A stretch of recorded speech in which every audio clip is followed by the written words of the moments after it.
सूरीं गुरुवर्य पदाम्बुजां नवनीतनटोत्तम श्रियस्तवः श्रीवार्षकटनाट्यकवितार्थिककेसरी वेदान्ताचार्यविद्योमे सिद्धिसत्तां सदा श्री चैत्याशतसहस्रा सत्त्वान्तविध्वंसनोदयः प्रभावात् सीतया देव्या परमव्योमभास्करः. जय जय श्री सुदर्शन. அடியேன் சர்வஜித் என்று ரகுவீரகத்தியத்தோட முதல் ஸ்லோகத்துக்கு ஆச்சாரிய அனுகிரகத்துல அர்த்தம் சுருக்கமாக விண்ணப்பிக்க இருக்கிறேன். முதல்ல இந்த ரகுவீரகத்தியத்தோட விசேஷத்தை பார்க்கலாம். இது சுவாமி தேசிகன் அருளி செய்த 28 ஸ்தோத்திர பாடங்கள்ல இருக்கிற ஒரே கத்திய ஸ்தோத்திரம். இதுல முதல்ல ஒரு ஸ்லோகம் இருக்கிறது, அதுக்கப்புறம் 94 சூழிகைகள் இருக்கிறது, அதுக்கப்புறம் கடைசியில 2 ஸ்லோகங்களும் இருக்கிறது. இது திருவேந்திபுரம் ராமர் பத்தி. சுவாமி தேசிகன் இந்த நூலுக்கு கொடுத்த திருநாமம் மகாவீர வைபவம். அடுத்தபடியா இந்த கிரந்தத்தோட உபக்கிரம ஸ்லோகம், அதாவது முதல் ஸ்லோகத்தை பார்க்கலாம். சத்யாசிதசுந்தர சத்வாந்த வித்வம்சனோதயः பிரபாவாத் சீதயா தேவ்யா பரமவ்யோமபாஸ்கரः. இது ஒரு மங்கள ஸ்லோகம், இது ஒரு மங்களாசாசனமும். இந்த ஸ்லோகத்தை சுவாமி தேசிகன் அழகா ஜெயதி என்கிற மங்கள சப்தத்தோட ஆரம்பிக்கிறார். இது பெருமாளுக்கு முன்னாடி நின்று ஒரு பொங்கும் பரிவுனால பாடுகிறார். பெருமாளுக்கு திருஷ்டி வரக்கூடாது என்று ஒரு பொங்கும் பரிவு.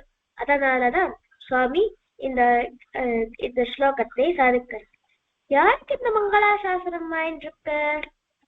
பரமவ்யோம பாஸ்கரஹா. பாஸ்கரன்னா சூரியன், வியோமம்னா ஆகாசம், பரமவ்யோமம்னா பரமாகாசம், பரமாகாசம்னா பரமபதம், அதாவது வைகுண்டம். பரமவியோமத்துல இருக்கிற பாஸ்கரன் தான் பெருமாள். இது நம்மளுக்கு தைத்தரியோபனிஷத்துல இருக்கிற ஒரு வாக்கியத்தையோ தெரிய வருகிறது. பரமவியோமன் என்று. இன்னொரு ஒரு உபனிஷத்துல பெருமாள் சூரியனாகவே இருக்கிறார் என்று தெரிய வருது. யஸ்ய பாசா சர்வவிதம் விபாதி யதாதித்ய கதம் தேஜஹ என்று. எப்பவுமே சூரியனுக்கு பிரபை உண்டு. அது வியோமத்துல இருக்க சூரியனாலும் சரி, பரமவியோம பாஸ்கரனாக இருந்தாலும் சரி. இந்த பரமவியோம பாஸ்கரனுக்கு பிரபை யாரு என்று பார்க்கலாம். பிரபாவான் சீதையா தேவியா. சீதா தேவி தான் இந்த பரமவியோம பாஸ்கரனுக்கு பிரபை என்று நம்மளுக்கு தெரிய வருகிறது. இதில் அப்படின்னு சுவாமி ஆச்சரியமாக அருளி செய்திருக்கார்.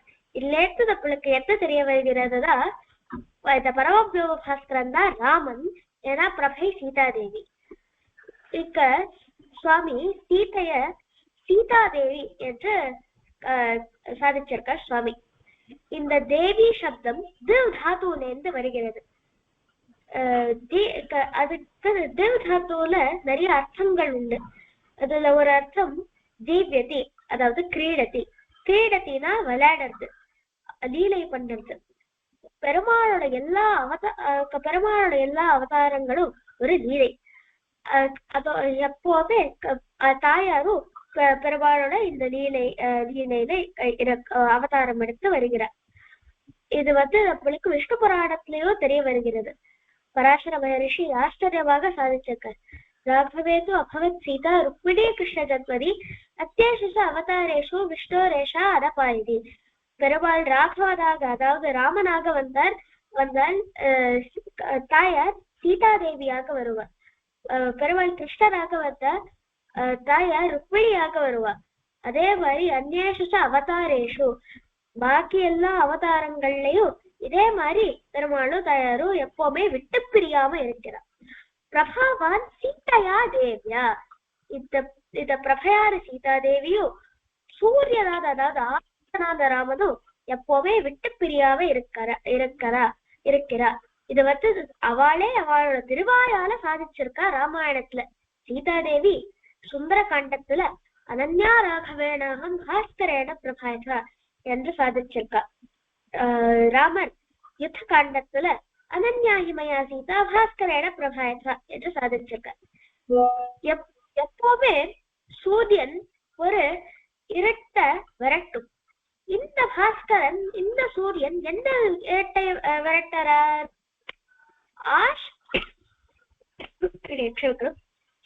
ஆஷ்ரித சஸ்திரார்த்த சதோதயா உதயா அப்படின்னா உதிக்கிறது.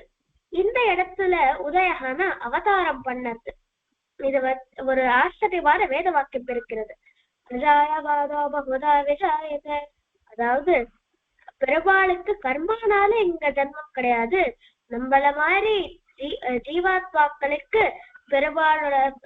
பெருமாள் பத்தி தெரியறதுக்கு பெருமாள் கிருப்பையோட அவதாரங்கள் எடுக்கிறார் அப்படின்னு. இந்த பாஸ்கரன் எங்க உதயம் பண்ணுகிறார், எங்க அவதாரம் பண்ணுகிறார்?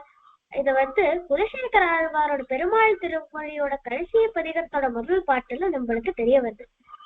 உங்கனடு முதல் புழை சோழ யோதி என்னும் தனிநகர துறகடித்தும் விளக்கும் சோதே வெங்கதிரோன் குலது விளக்காய் தோன்றி பெண் முழுதும் முய கொண்ட வீரன் தன்னை.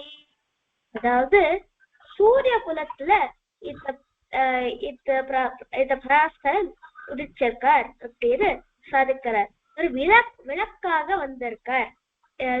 சூரிய குலம்னா இந்த வியோகத்துல தெரியற சூரியன் அவரோட குலம், அதுலயே ஒரு தீபமாக வந்திருக்கார். சரி, இந்த பாஸ்கரன் எந்த இரட்டை எந்த தாந்தத்தை விரட்டுறார்? ஆஷ்ரித சந்திராச துவார்த்தவித்வம் சனோதயா.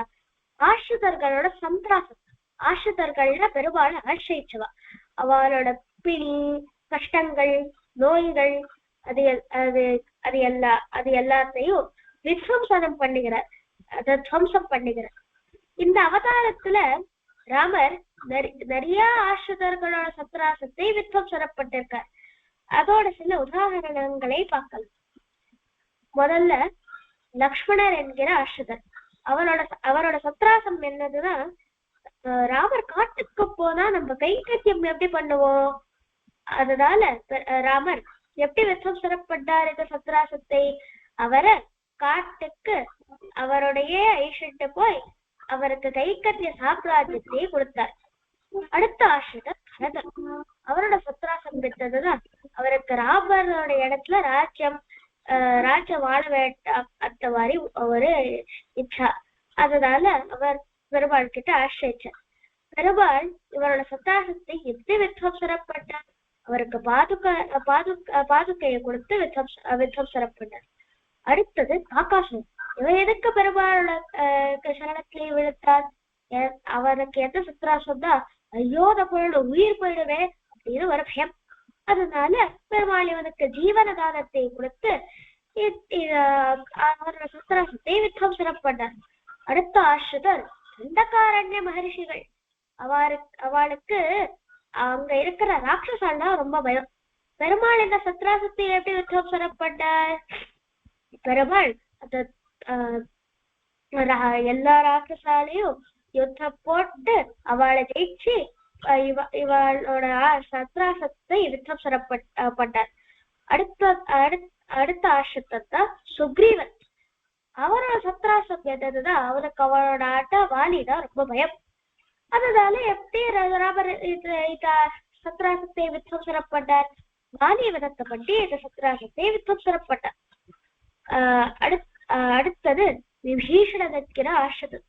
அவருக்கு அத்தியாச்சாரம் அதோட வழியில போக வேண்டாம் அந்த மாதிரி ஒரு இச்சை இருக்குது. அதனால இவ பெருமாளை ஆசிரிச்சா. பெருமாள் எப்படி வித்வம்சனப்பட்டார்? அவருக்கு அபயத்தை கொடுத்து வித்வம்சனப்பட்டார். இதோட அடியை பூர்த்தி பண்ணுகிறேன். ஏதாவது தப்பு இருந்தா அடியை அதை க்ஷமிச்சுக்கோங்க. அடி சஜி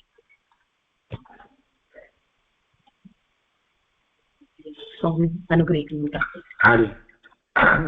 சர்வஜிதா திருநாமம். அடியே ஏன் ஜலதோஷம் இருக்கா? மூக்கு அடைப்பு இருக்கா? அடியேன் கொஞ்சம் உண்டு. அப்படி இருந்தும் நல்லா உச்சரிப்பு நல்லா இருந்து நல்லா சங்கீதம் கத்துக்கிறியா? கத்துக்கிறியா? அடியேன் அதுவும் அதுவும் தெரியுது, சந்தோஷம். அது அமையாது. வேதாத்தியனமும் சங்கீதமும் பகவத் கிருபை இருந்தால் தான் கிடைக்கும். அதை விட்டுடாத. சாஸ்திரம் வாசிக்கிறோம், அதை வாசிக்கிறோம்ட்டு அதை விட்டுடாத. ஸ்கூல் வாசிப்பு எதுவாக இருந்தாலும், ஏன்னா அது நல்லா இருக்கு. அதுவும் அங்கநெடு மதில் புடைசூர் குலசேகராழ்வார் பாசுரம் சொன்னது ரொம்ப ரசமா இருக்குது. அந்த எல்லாராலையும் பாட முடியாது. கர்நாடக சங்கீதம் வேதாத்தியனம் ரெண்டும் சதுசாஸ்திர வித்வான் ஆனா வேதாத்தியனம் பண்ண முடியாது. அதுக்குன்னு பாக்கியம் இருக்கணும். கர்நாடக சங்கீதம் அதுக்கும் பாக்கியம் இருந்தால் தான் வரும்னு சொல்லுவா. அதை விட்டுடாத. நாம கச்சேரி பண்றது அதை விற்த்தியா வச்சுக்கிறோம் இல்லை, பகவானை அனுபவிக்கிறதுக்கு ஒரு பேர். யாருக்கும் கிடைக்காத கலை ஒன்று கிடைச்சா அதை நாம விட்டுறப்படாதுன்னு நல்லா இருந்தது. எனக்கு ரொம்ப பிடிச்சது வந்து எல்லாரோட அந்த டேபிள் போட்டு ஆஷிதாரோட அது எங்கேயும் எனக்கு தெரிஞ்சு நான் வியாக்கியானத்துல சேவிக்கல. யாரு அப்பா சொல்லி கொடுத்தாரா? அம்மாவும் அப்பாவும் சொல்லி கொடுத்தாங்க. நல்லா இருக்கு. அது டேபிள் போட்டது நல்லா இருந்தது. அப்புறம் அனன்யா ராகவே நாகம் தாயார் சொல்லியிருக்கா, பெருமாள் சொல்லியிருக்கா. அது மாதிரி வேற யாராவது சொல்லியிருக்காரா அதே விஷயத்த? பாஸ்கராயன பிரபாயுதான் அந்த உபமானத்தை வேற யாராவது சொல்லியிருக்காரா தெரியுமா? மாரீச்சன் ராவணன் கிட்ட சொல்லியிருக்கான். சந்தோஷம், நல்லா இருக்கு. எப்படியும் உனக்கு ஸ்லோகம் எழுதுற சக்தி தானா வந்துடும். சாஸ்திரம் வாசிச்சாலும் இந்த கர்நாடக சங்கீதத்தை விடாது. சந்தோஷம்.